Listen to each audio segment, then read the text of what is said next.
اللہ الرحمن الرحیم۔ السلام علیکم دوستو، آج کی نئی ویڈیو نئی اپڈیٹ کے ساتھ میں آپ کی خدمت میں حاضر ہوں۔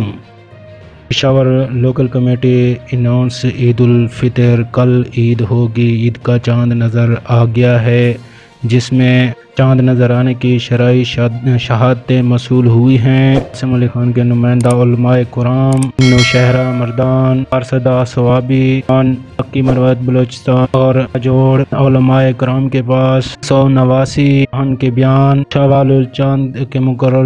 شوال کے چاند کی شہادت دی ہے کہ پشاور میں بھی 23 گواہان جو کہ اسی میں موجود ہیں، جو کہ لوکل کمیٹی پشاور کی ہے، اس میں علماء بھی ہیں، وہ اپنے علاقے کے علماء کرام کے ساتھ شریف لائے ہیں، اور ہم جو کمیٹی کے پشاور لوکل کمیٹی کے علماء کرام تھے ان کی شہادتیں سن کر شہادت کو پرکھا گیا، اس کے مطابق اس کو قبول کر لیا۔ میں گواہوں کی تصاویر، دستخط کے نام، کے والدین کے نام، ان کے پتے کے ہمراہ پشاور لوکل کمیٹی ہال میں اجلاس میں جو شریک ہوئے کہ کمیٹی کے ممبران تک ان کو پہنچا دیا گیا ہے۔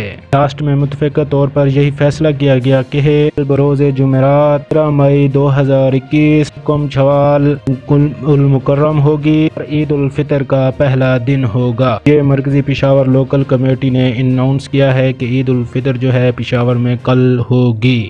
اپڈیٹ کے لیے چینل کو وزٹ کریں۔ اللہ حافظ۔